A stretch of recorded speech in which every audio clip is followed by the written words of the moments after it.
Yes, Assalamu alaikum wa rahmatullahi wa barakatuh. Today, Salam. inshallah, I'm going to present chapter 7, which is about language and nation.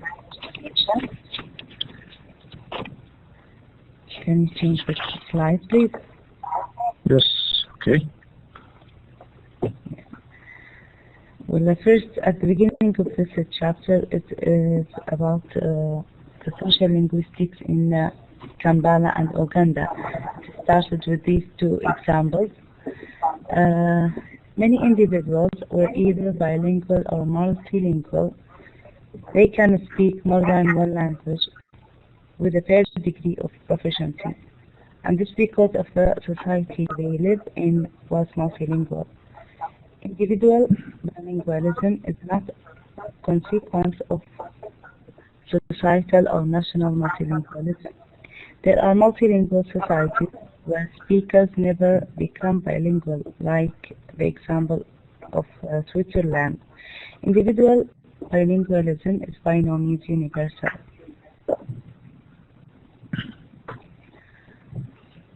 Next slide, please.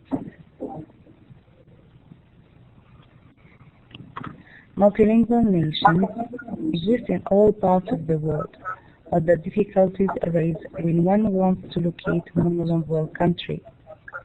Many would think that all European nations are monolinguals, but the reality is different, that these countries contain indigenous linguistic minority groups of speakers who have as their native variety of language other than that which is the official dominated or major language. There are two situations now when the minority are large. The nation has more than one official language, like Switzerland, Italian, German, Romansh, and French. The second situation is when the minorities are small or less influential. Their language are unlikely have official status, and they tend to be bilingual, such as France and the United Kingdom. In the book here, there are too many examples of many languages. Like for example, here in German, there are many minority languages who speak Denmark, Belgium, France, Italy, and Yugoslavia. Also, there is Turkish. There are many minority languages like Greek, Yugoslavia, Romania, French. There is a minority who speak Italy, Swedish. A minority speak Finland. There are many in the books. I try to choose some of these examples. If you look at what's going on in the world, we are losing the language every 2 weeks. But other languages are emerging as well. So the process of linguistic evolution, if we call it, or development, is taking place, and Creoles make new languages. This is one other thing. As for Arabic, it seems, this is why I called even in one of the articles here in Arabiya, and give them discussing the issue of, I'll give it to Abdullah Zalakir. This is an article I wrote a long time ago about the problem of diglossia in the Arab world. If it's a problem, and as a dual study of modern standard Arabic and Arabic dialects. It's very interesting how Arabic has been dealt with.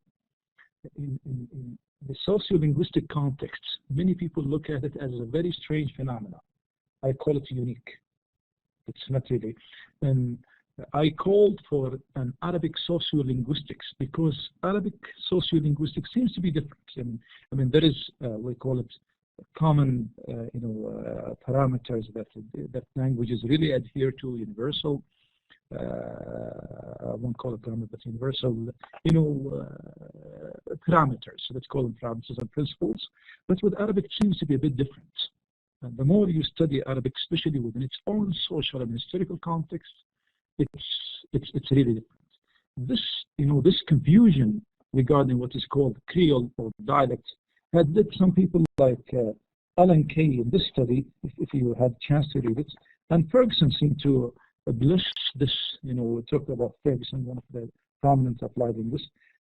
made it very clear. He suggested that because of this confusion that he couldn't really conceive how Arabic sociolinguistic work, said forget about all these differences. We need a standard that we select, and he called it well-defined, and he selected Damascenes, and the dialect of Damascus because it's in the middle of the Arab world. You know, if you don't study a phenomena thoroughly and rigorously, you want to be able to come up with convincing or at least reasonable findings. And this is what Dr.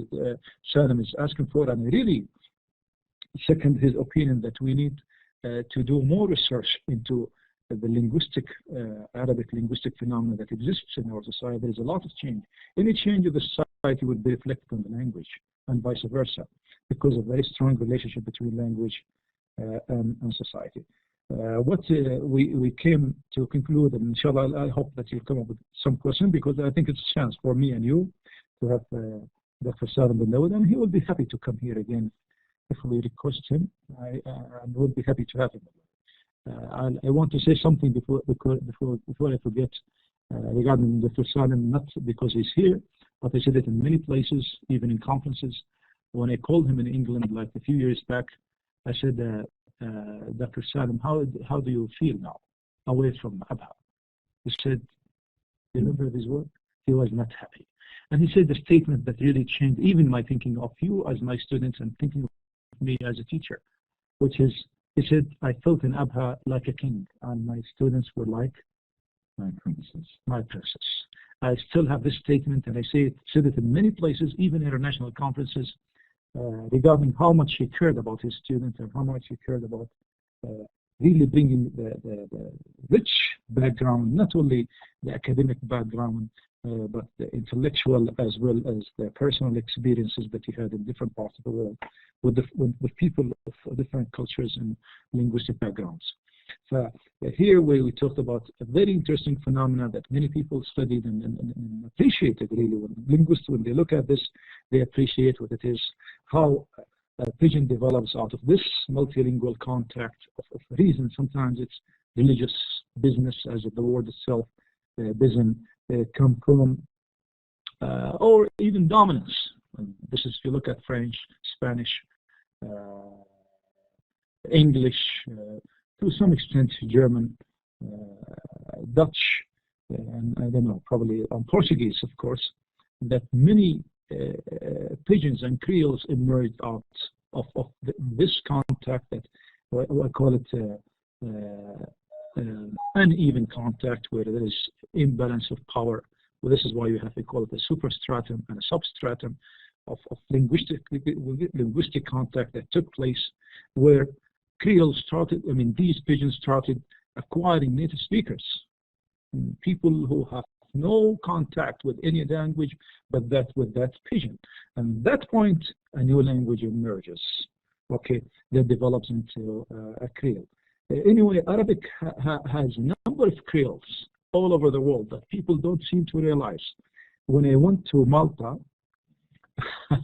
and the Maltese, because of their own Latin background, sometimes they resist it, but linguists really appreciate that. When you meet academics, it's different from meeting a layman with the patriotic kind of sense towards his own country and his own language.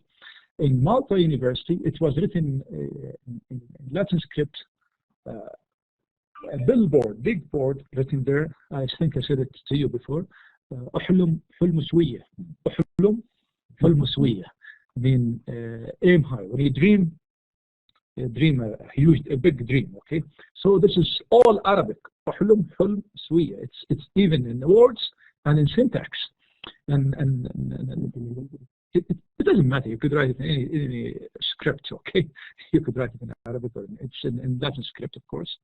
Because, you know, they are orthodox, they are very much dogmatic about their own language, about their own religion, background. They had this history of, let's call it, I won't call it hatred, but rather conflict between the Muslims and the Maltese. And the Maltese have their own, you know, cult. Let's not talk about that here. But you look at Swahili, for example. The Swahili, the word Swahili, it's one of the most widespreading African, if you call it African language, spoken by more than probably 100 million people in Eastern Africa and Central Africa, and it is moving. It is acquiring more native speakers, or let's say learners, let's say second language learners of that language, either through language contact or through formal education. And in the beginning, it was business, Arabic businessmen coming from Oman, from these areas, Hadramaut and Yemen, getting to the coast of Zanzibar, Kenya, and these places, Somalia, and they mixed with the people. It was a language for business because there were many Bantu languages spoken in that area. When Arabic came to that, some people became adherents of Islam. For business reasons, for dominance as well. A new Creole emerged that's called Swahili, and you'll find this wherever you go, all over the world. I'm sorry, I spoke more than I should. Go ahead, Hamad. Yes, the third problem is the educational policy of the country is concerned in making the children learn, write, read, and taught in their native language in the initial stage, the majority language introduced later on, as in Wales and Romania. And this approach aims that both language, minority and majority, need to be learned. The next, please.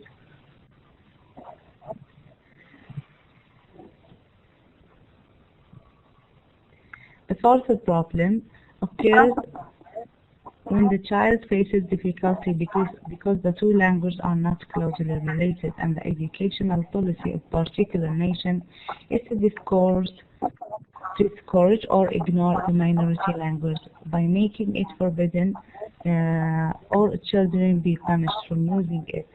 For example, the minority language Gaelic in Scotland. In both cases, the language variety to be eliminated or discouraged is regarded as inferior, and psychological, social, pedagogical consequences are serious. The effects of the attempted imposition of an alien nation language such as English or Turkish may be more serious. The attempted replacement of one language by another entails an effort to alliterate whole cultures.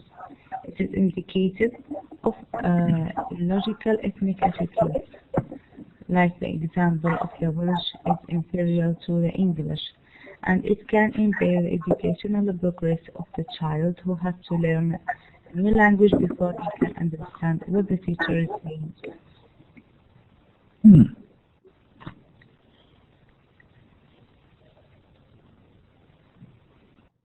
After the movement of English only, a considerable provision is made for some minority groups to be educated in their own language.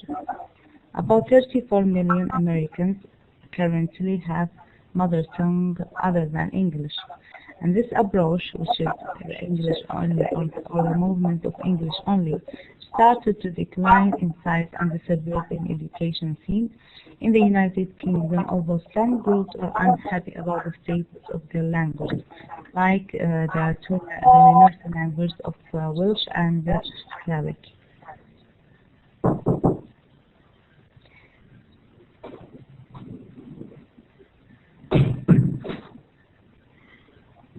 In 1980, Gaelic was allowed in schools. In 1958, it began to be used as a medium of instruction and in primary schools, but the secondary school English is still the normal medium. For the Welsh in the UK, the situation is different. It is healthier. They have more speakers and used in radio, TV, broadcast, but they write in English because of their older education. In 1930, a change had happened when Welsh began to be taught in primary schools. And in 1953, a report was published by the Ministry of Education suggested to teach both English and Welsh to be bilingual. There is also another example here in the book. that some interesting developments in the institution of nursery schools, which are slowly Welsh speaking, but in which many English speaking parents are sending their children in order to grow up and to be bilingual. And now there are benefits of teaching minority language. Teaching the minority language to minority groups has benefits not only in reading or writing skills, but in recognizing the child's social and cultural identity. Also encouraging the development of minority cultures. At the same time, it doesn't deny the access to the majority language to be essential for upward social mobility. The next, please.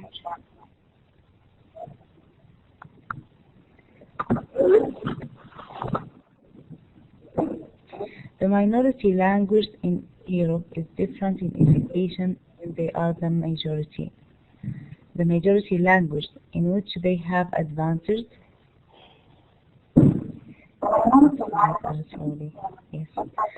have advantage in teaching because their teaching materials and reading matter have political disadvantage in neighboring states like German. It receives a very little encouragement in France, and also Romania, the language of Gypsies, has a bad treatment concerning their educational provision.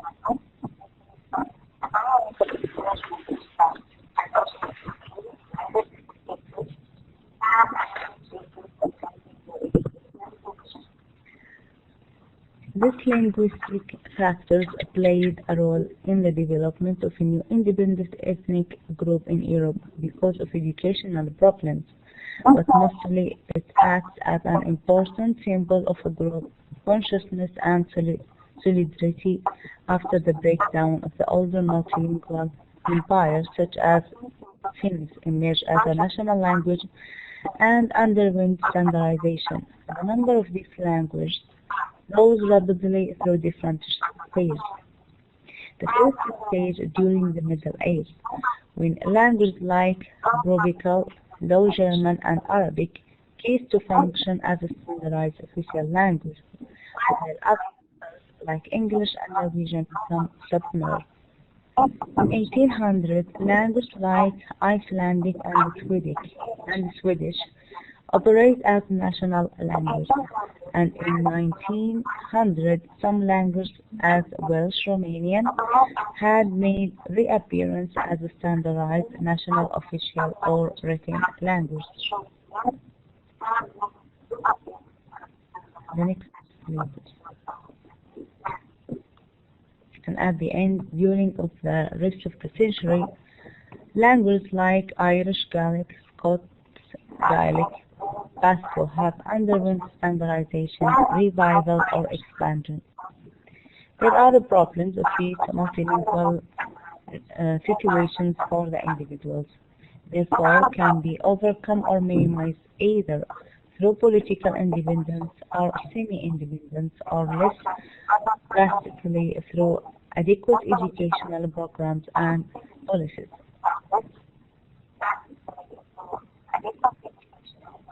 The next, please.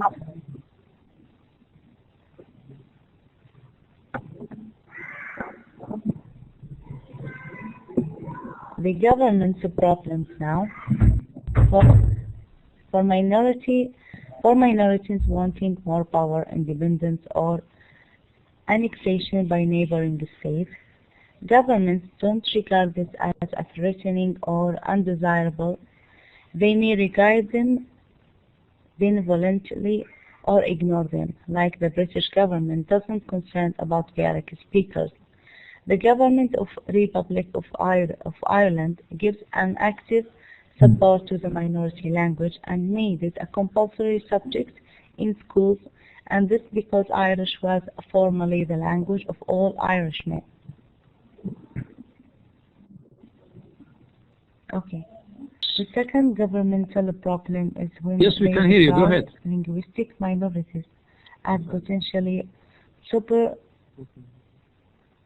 Language loyalty can be a powerful weapon and has been manipulated to political advantage. The fear is that yes, please continue. Don't wait for us. Just continue. If you don't hear you, we'll stop you. Just go ahead. National loyalty. The next, please.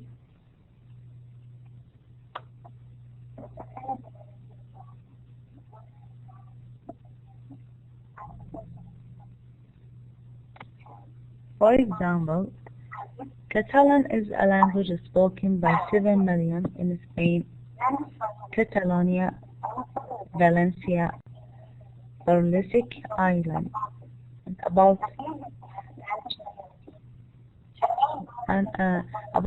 250,000 Brazilian in France, and a small group in Sardinia. It was the official administrative written language in Catalonia until that area was annexed by Castile at the beginning of the 18th century. In 1768, Spanish introduced formally in Catalan school. Then in politics documents, the children began their education in Spanish by the age of 10. So both the groups started to learn both languages. However, under Franco government, Catalan was banned from schools, and then it started to disappear and to be forbidden in education. Children complete their education in Spanish. Later on, the situation has changed, and the Catalan was relaxed with a few restrictions. Some countries face the problems of language or developing or selecting national standardizing it. Other communication problems resulting in multilingualism in Europe because of colonial powers tend to draw national border without regard to the ethnic groups or geographic distribution. Consequently, governments used language to be as a lingua franca, like English and French in Africa, for economic and political reasons. The next slide, please.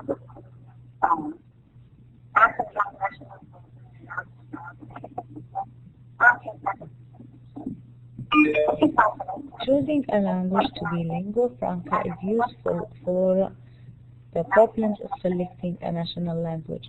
Another solution made by governments is advocating an artificial language to be a lingua franca, like the language of Esperanto, but it didn't become a national language in any way. The government's problem of how to develop a standard language in order to facilitate communication, to make possible the establishment of an agreed orthography and provide a uniform form of school books as the government activity in the field of language planning and language standardization in Norway. And there are two official standard languages of Nerusik and Bokmal. The chapter includes too many examples, and I have tried to make it short as possible. In Norwegian, dialects become heteronymous under Danish rule, and they were regarded as dialects of Danish, but now they are regarded as dialects of Norwegian because they acquired autonomy as independent language. Autonomy is a cultural phenomenon, so it can be lost or acquired, and lost autonomy can be restored to work at cultural, political, and symbolic factors.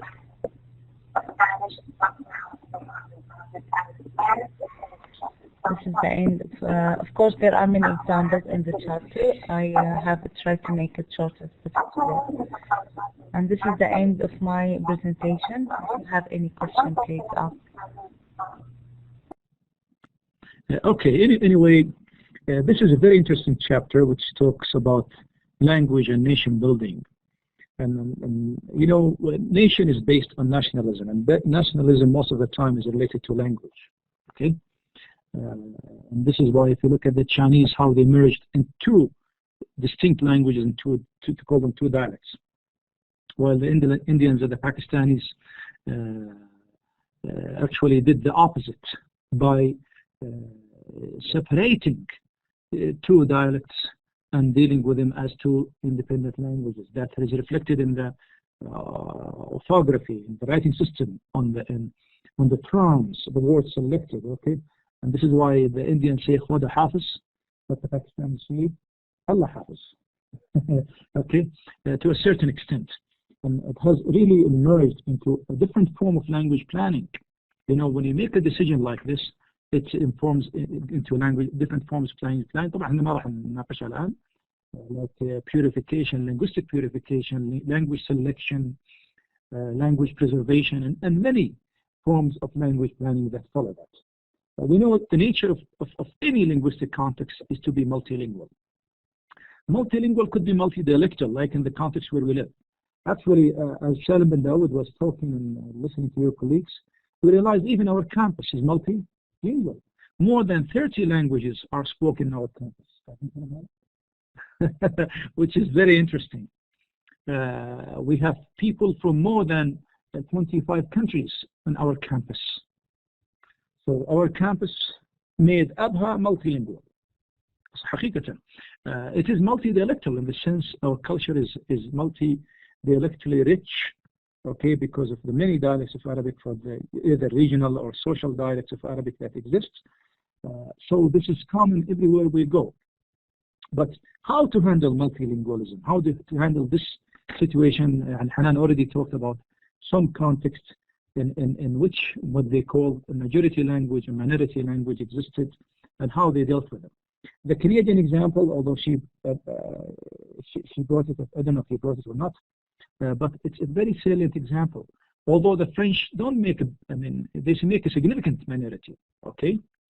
They make a significant minority, and both are colonial languages in Canada spoken. They were not the languages of the land. They drove out. Now they are working with the Aborigines. The native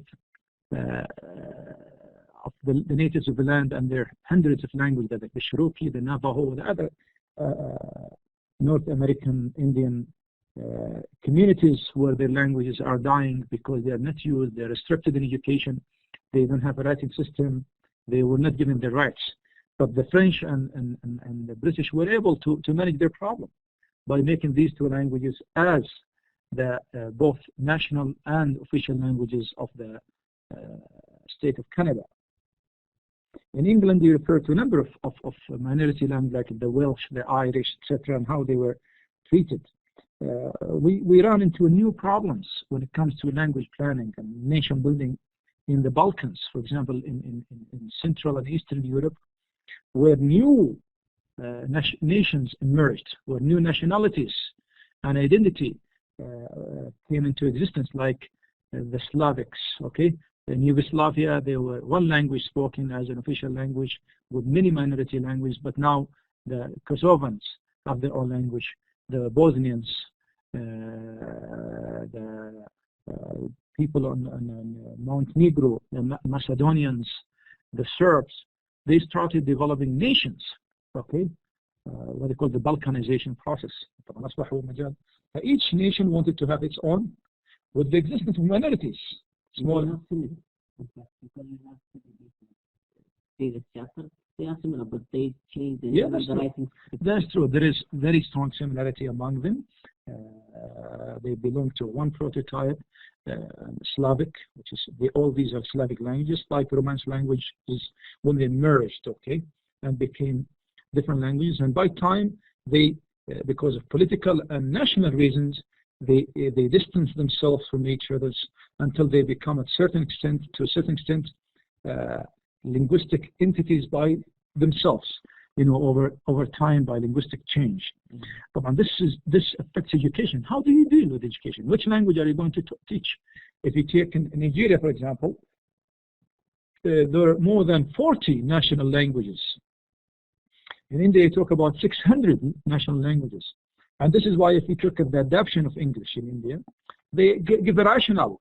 Politicians, the politicians, they are elite, Indian elite, and they are what do you call it, as Chomsky called them, they are colonial collaborators. They are collaborating with the colonials, okay?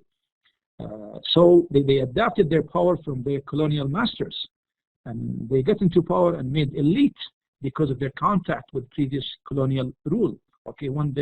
So they imposed the language of the colonialists, but at the same time they're giving a rationale. They said, which language are we going to teach in schools in India?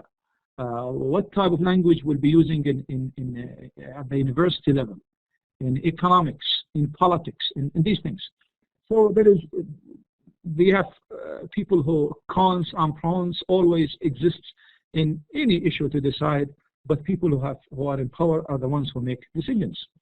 You give Kampala as an example, and how language situation was there, and how certain languages were selected to work out.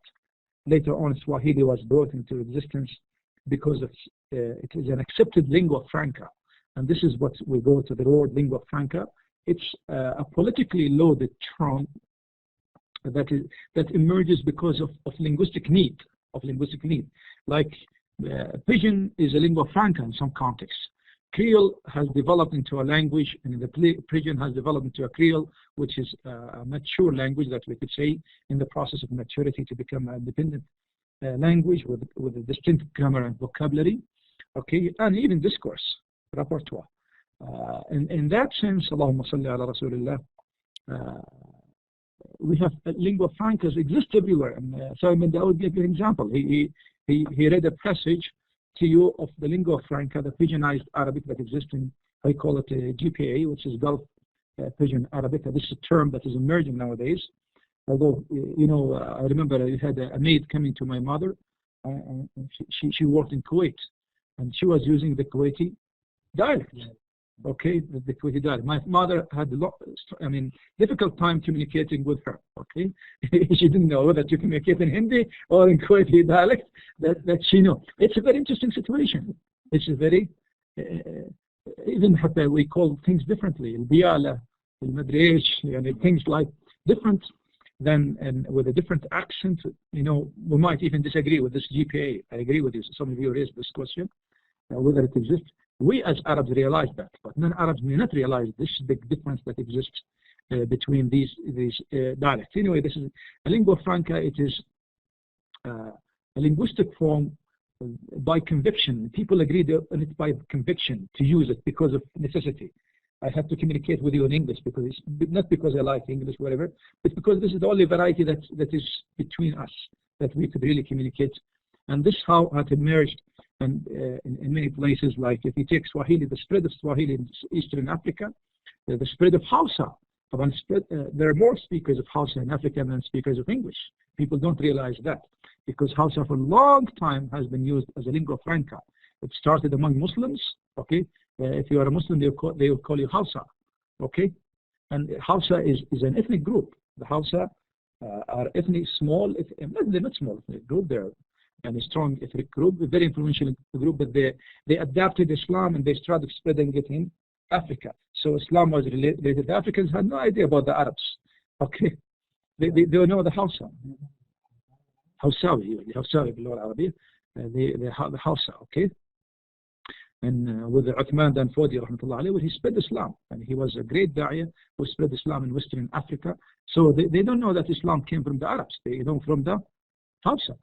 So if you're a Muslim, you are Hausa. See, and Hausa spread as lingua franca in Western Africa for a long time in Tanzania, in Nigeria, in Guinea, in Senegal, in Mali, in southern Niger, even in some parts of Mauritania. Okay, where it became a lingua franca for conviction because people wanted a language that they would communicate it. Bilingualism is a very interesting situation. The term bilingualism, multilingualism is used interchangeably because although it means two, it doesn't always mean two, could mean more than two. But people use these terms interchangeably. Hanan referred to some, proposals. Linguists sometimes they come up with very strange proposals based on what they call linguistic justice. وهم خراطيب خذوها مني بالحين منهم. Yeah, they are liars. Even world Englishes and these things, it's a new way of hegemony that I really believe it's a form of hegemony that's taking place in different forms, different folds, changes over time. وأذكر الجماعة ذولا they are very نعم. No, it's only when you're spreading a language, you're spreading an influence, you're spreading economy, you're spreading culture. Okay, so you're spreading influence. It's not a matter of language that one speaks. It's more than that. It's more than that. And they started with the idea, say, let's have they have this dream of globalization. Okay, and they want to give you all varieties. At the end, you say, I'll take English. See, they started with Esperanto. Esperanto was initiated by a Jewish, I think, Swiss or German doctor, Hans. I forget the name. Okay, I forget the name. Okay, will come inshallah during the discussion. And he said, why don't we make a world language? Make it up. And he started with Esperanto. Esperanto, he said the language with no. But if you look at the grammar of Esperanto, it's very much Indo-European. If you look at the orthography of Esperanto, it's much European. Even the phonetics of Esperanto is Indo. It's not even Indo, it's European, pure European. This is why there are more than probably 6 million speakers of Esperanto all over the world. Yes, they have a very big international organization where they meet in conferences, where they discuss. We used to have a professor here. I told about him, Richard Wood. He is the editor of one of the leading journals in this field, language policy and language planning, and he used to speak Esperanto. He wanted to teach us Esperanto. We started learning Esperanto from him when we were students. If you look at how things were 20 years back, were very different from what we have now in terms of seriousness, commitment to study, dedication, hard work. أقولها بصراحة. In the break, we talked with Dr. Salim bin Dawood, and he said a word that I'd like you to hear. He said, I've never seen a collective intelligent people more than the Saudis. The classes, even people who are not really Saudis, and some of you are not Saudis, but we live in the context, you have been Saudized, by naturalized, okay, by Saudization. It's not only Saudis, it's the Muslims. And I found this everywhere in the world, I told it to you. But we are the laziest people in the world. As individuals. أقولها بصراحة. Okay? And intelligence does not really help alone. And Salim bin Dawood noticed that. But everybody notices that and notices our own laziness because of this is how we brought up. We need to really fix this and work harder. You and me and the colleagues here in the studio and in the classroom are educators. People have influence in others. And we need to do this. We really need to nourish this value of seriousness, of commitment, of hard work, of dedication to what we do now. Soprano didn't work. طبعا English has its own. حتى كلمت أنا سالم لو لاحظته, it was a joke, but it's a reality. And then I said you're hiding your ancestral colonial background, okay? And it was really the force behind most of they call it forced multilingualism that exists in the world. It is a covert term for dominance of colonial powers and colonial languages that was behind the fragmentation of many cultures and the erosion of many languages that now have went out of existence. This is just a comment to what Hanan has said.